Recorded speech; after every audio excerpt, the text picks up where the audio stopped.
everyone. This is Alyx here, and I'm joined by the current NWA Women's Champion, Thunder Rosa. What's up, Thunder Rosa? Hey, everybody. How are you? First of all, I want to start by saying to everybody that bought merchandise, that sent money without me asking for anything, I finally got somebody to buy my one of my gears. Thank you so much. Thank you so much for this. Man, I am beyond humbled by all the love and all the emails. Like even when they, just wanted to see how I was doing and stuff. It's incredible to see like the amount of care and the amount of love that people show me, regardless of the fact that the people that hit us didn't care about us and they left us there. All the other people like made up for it. So thank you so much. And it's always good to support the wrestlers who are putting our bodies in the line for us on a 24/7 basis. And for that, thank you for that, Miss Rosa. But let's go ahead and get into these questions here. I want to start off with your MMA career. Yeah. So you were recently stepped inside the octagon last year. I'm curious, what inspired you to get into MMA?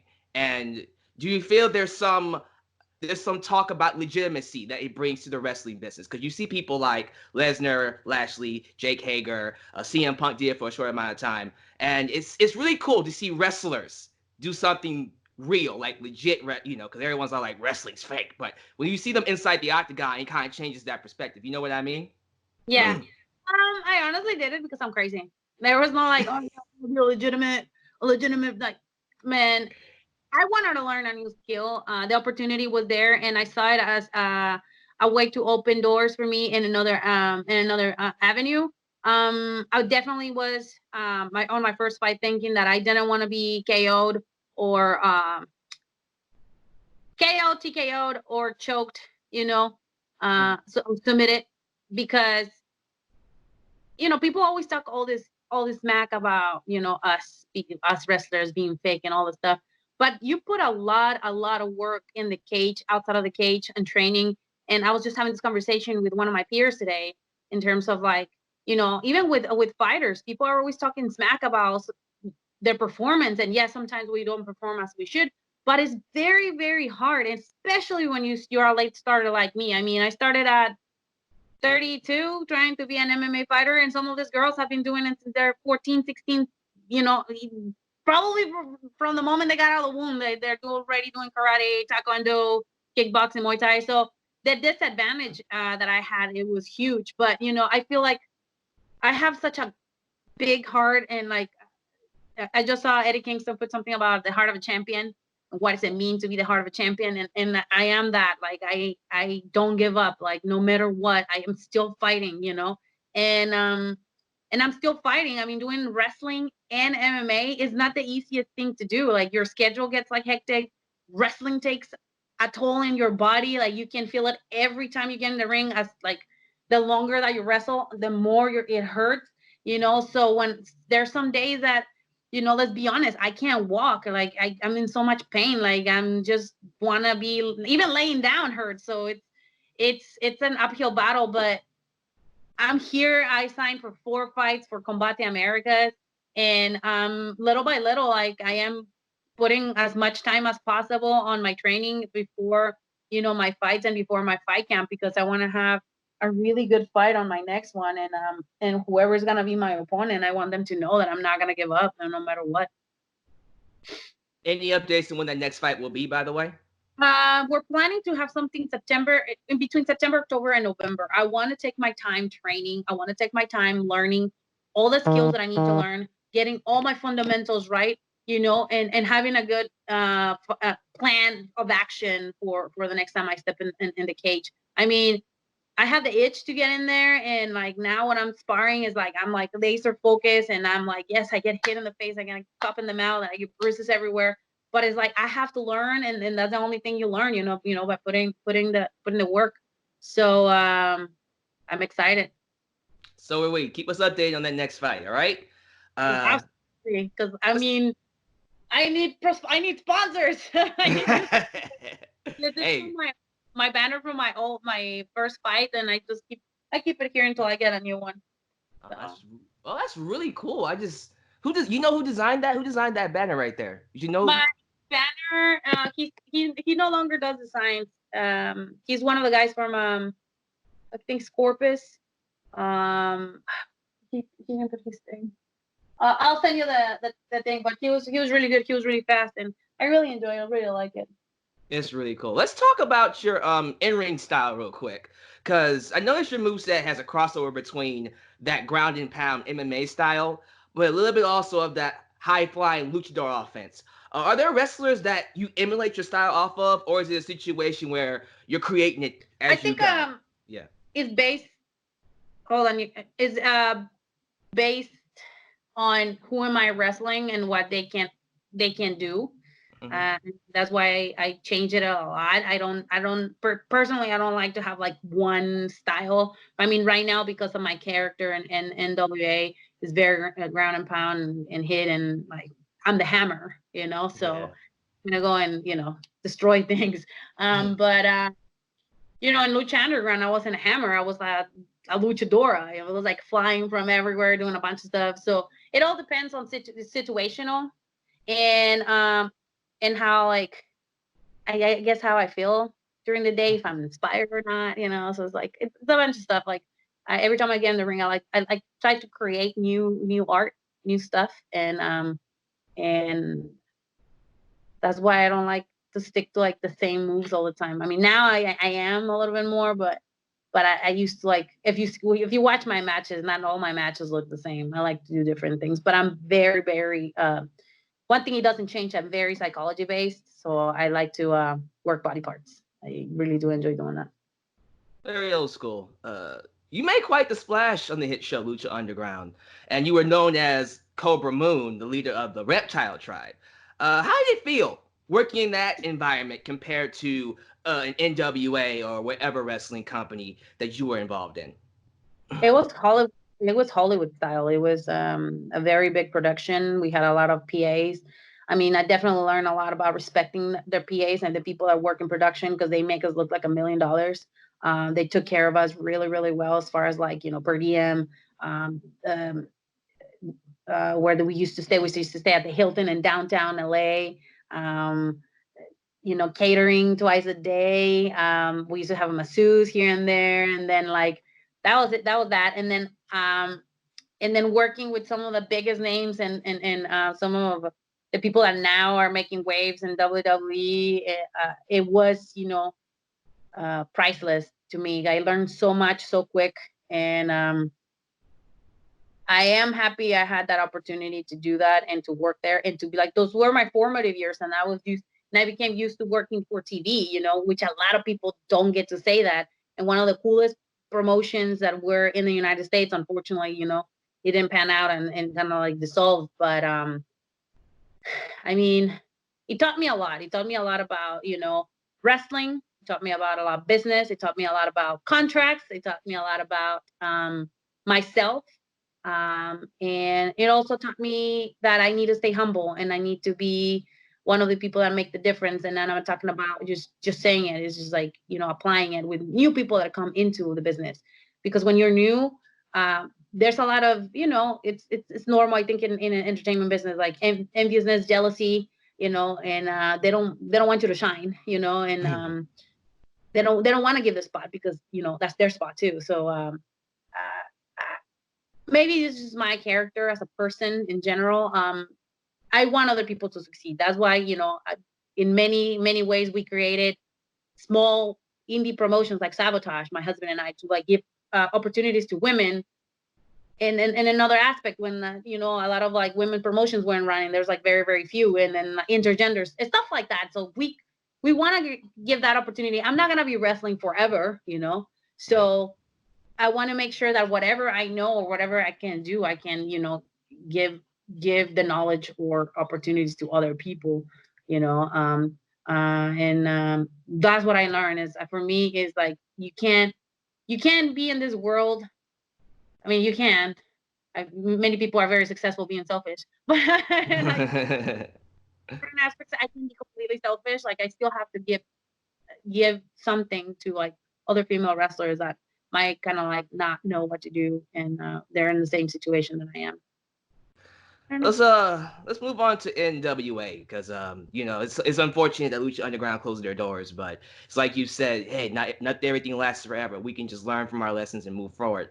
But currently, you are the NWA National Wrestling Alliance Women's Champion, and you had a hell of a match with Alyx and Kay at was it Hard Times, NWA Hard Times, that match happened and you won.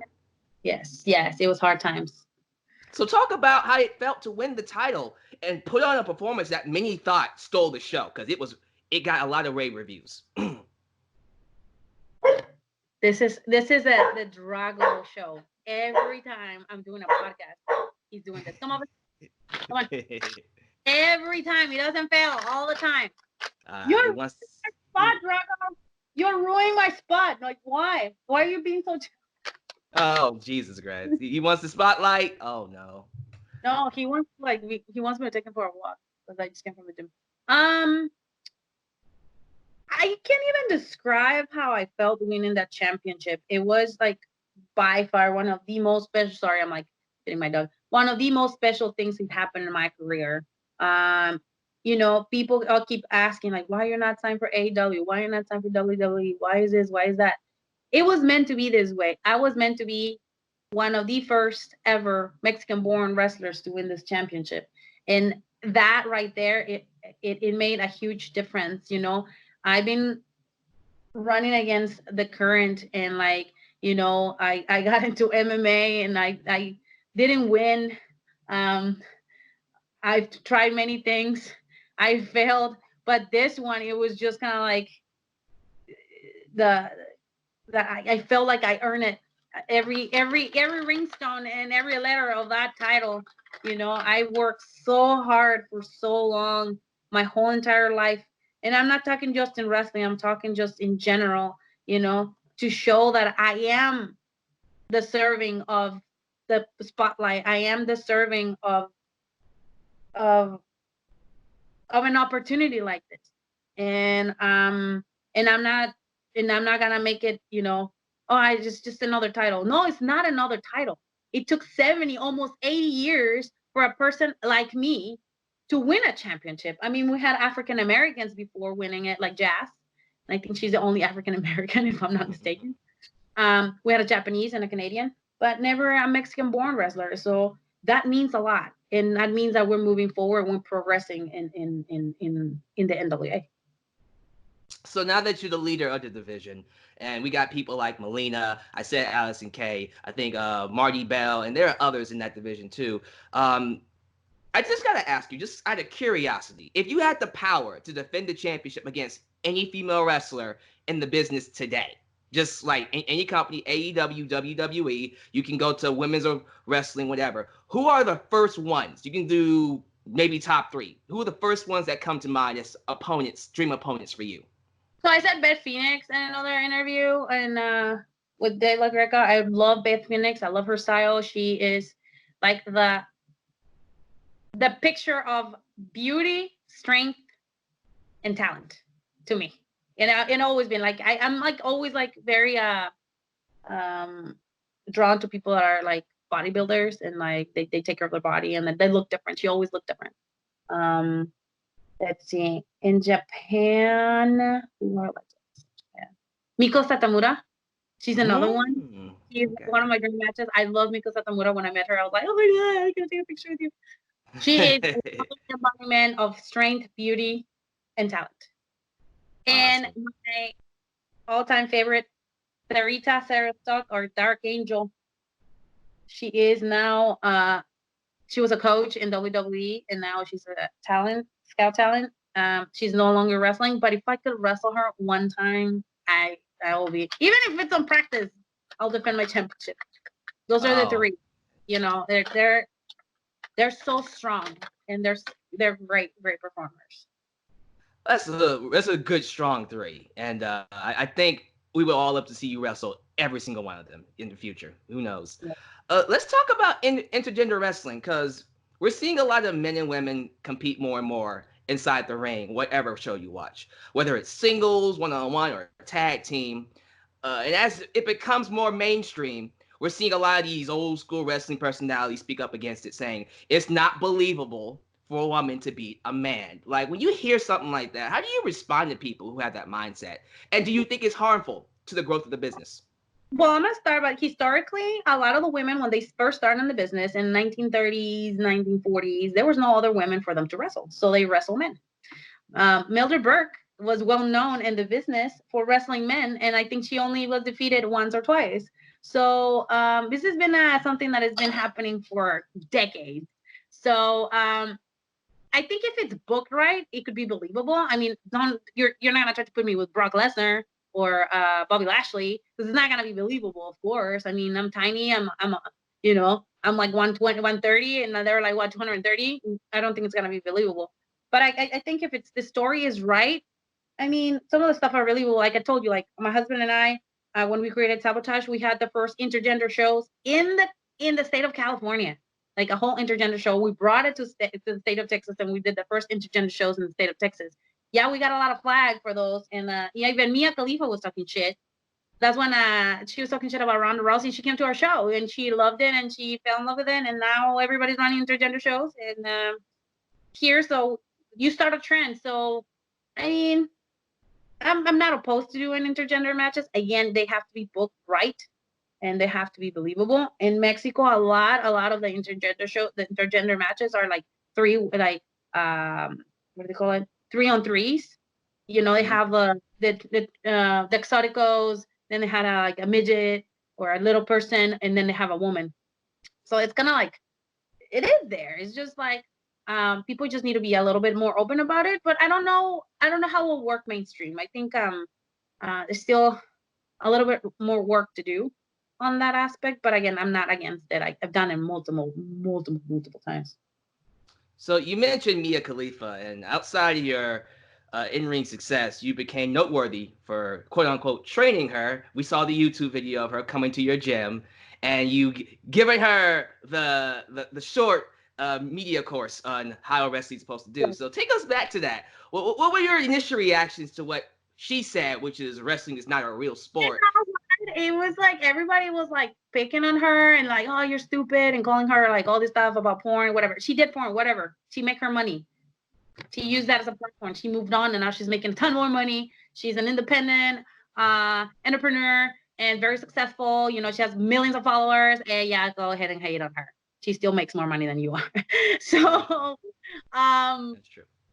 uh I saw it as an opportunity to like reach out and actually inform her about professional wrestling in general. I think the most important part for people that don't know what they're talking about is for you to like educate them on what you think they're doing wrong, you know. And I'm not saying by judging them and calling them out on Twitter and telling them to fuck off or to say, you know, derogative stuff towards her. No, it's like, hey, you know what? Let's sit on the table, let's talk about it. Let me show you how it really is, and let me show you how fake it really is. You know, and you can, you know, make your own decision. So that's why when she went there and she took a couple bumps, she felt it. She said she's never gonna do it again. She's never gonna step in the ring. She's gonna stop saying that it was fake. And you know, she learned a lot, and I was really happy that that happened. Again, it helped us a lot on our show. We sold out. We had so many people. It was a great show. Everybody had a lot of fun. She was amazing with all the fans. She was fans, wrestlers. Like she was taking pictures with everybody. We didn't have not a problem with her.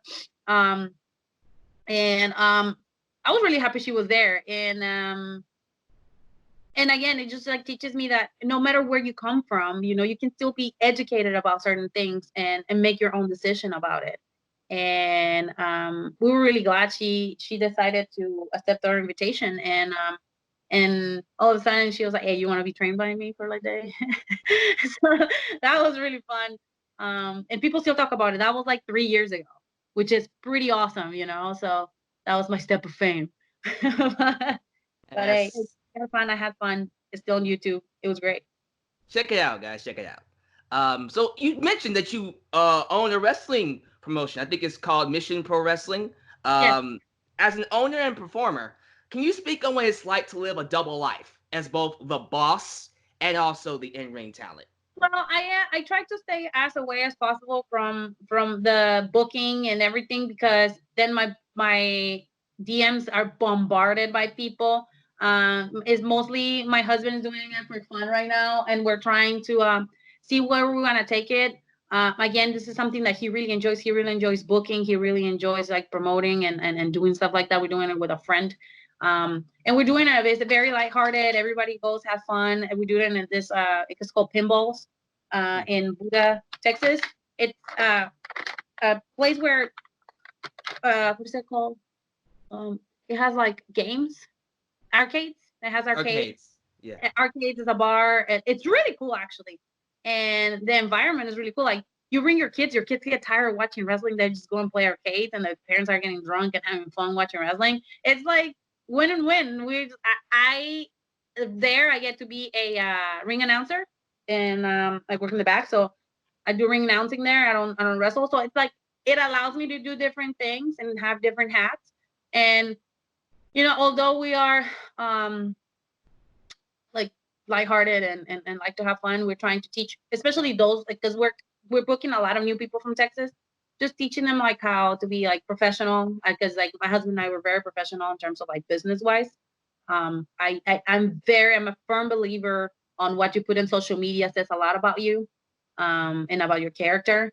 I know a lot of people like to impress their friends or impress the the community by saying certain stuff. It's fine, totally fine. I understand. I'm not judging, but there are certain things that people shouldn't be saying on social media. And we try to, like, especially with the younger ones, we try to talk to them about it. I mean, I build my brand with my husband through social media, and is that by being mindful of what you say and what you put out there. And I again, like, respond to your thing as a business person. For me, that's very, very important, you know.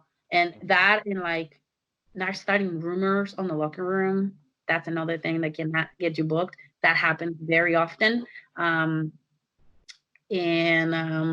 that's important. And making sure that the people are in the locker room. Hey, come over here before you start barking. Come on.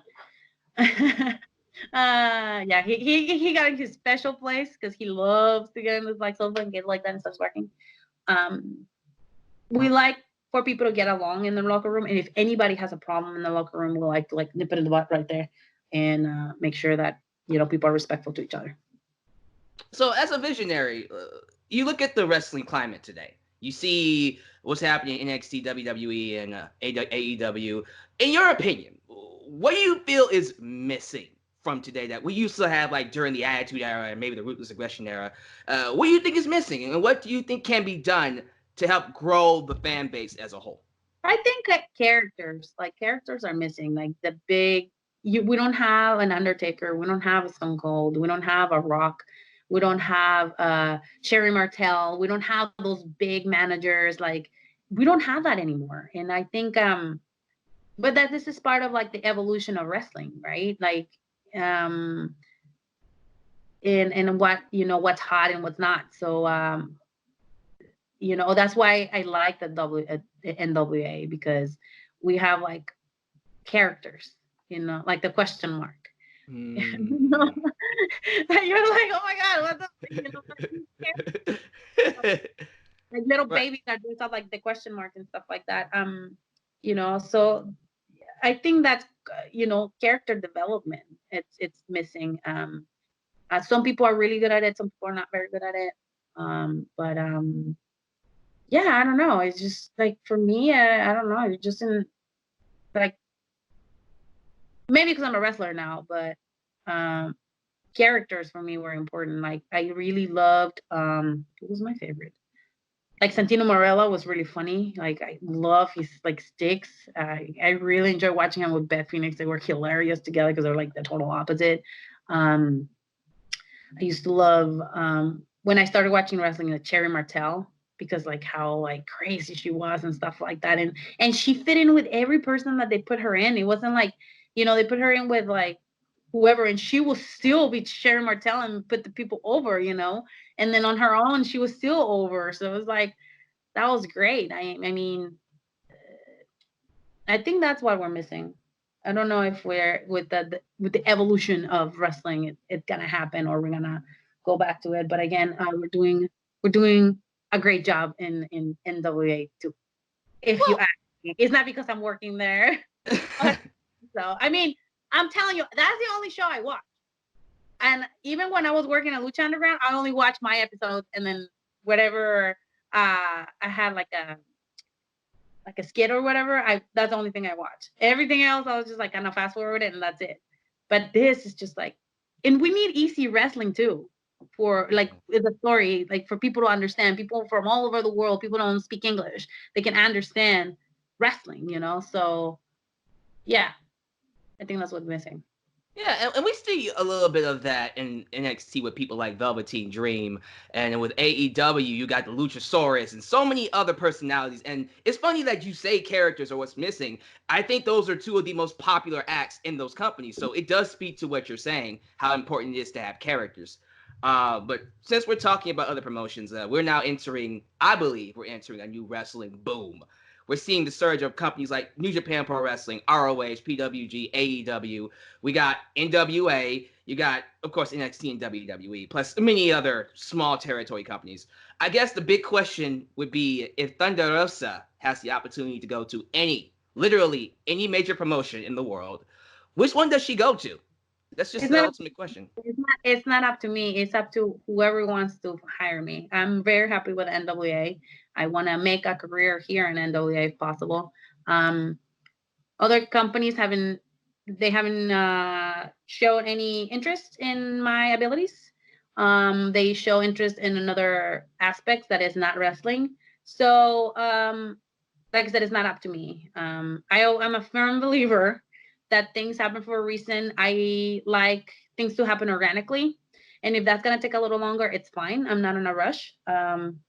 I'm living I'm living my life the way that I want to live my life. And like I said, NWA is allowing me to be a mother, to be a fighter, to be a wrestler, and to work on my future, which is very important because we have to have a vision of our future as people, as a person after wrestling. Um, like we've seen so many old school wrestlers that they made millions of dollars and they have absolutely nothing to account for. And when something happens, like the fans again, because they're so gracious and so good, they help them out. I mean, I don't want to get to that point. I want to say thank you for joining me, guys, for watching this interview with me and Thunder Rosa. So, Thunder Rosa, before we go, tell them where they can find you. You want to plug a Twitter, an Instagram, a YouTube channel? Because I'm selling everything, and I'm talking about everything. Like people are like, "What else do you sell?" I'm selling, kick pads, boots, undergarments, my gear, everything. You can find me on thunderrosa22@gmail.com if you have any questions. Don't try to do small talk because I don't have time for small talk. I'm here for business. Um, I guess a lot of people try to do that. But I still love you guys. Um, you can go on bigcartel.com, thunderrosa.bigcartel.com, and find my new merchandise. I'm uploading a bunch of new pictures, new shirts, hats, action figures, pop figures, brats, pictures of Drago barking at me. Come over here. Come over here. Come on. Come on. Come on. Come on. Then you can go on YouTube, follow me, like, and subscribe to my page, Thunder Rosa. I have a new video coming up at 7:30 Central tonight. And then the last one, it's Thunder Rosa 22 on Instagram and Twitter. There you can find, my sponsors who are Strike First Nutrition. They're my if you guys like supplements, you can get a 20% off by using Thunder. And you can also find all my new photo shoots. I'm having a photo book done. I have a bunch of stuff done, man. I'm working on so many things.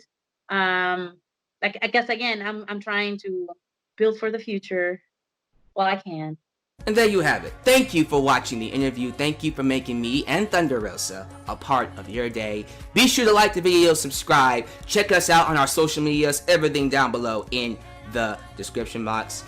And I'll see you guys next time, right here in Alyx's World. This is Alyx, just Alyx, signing out. You take care of yourself. I'm out. Peace.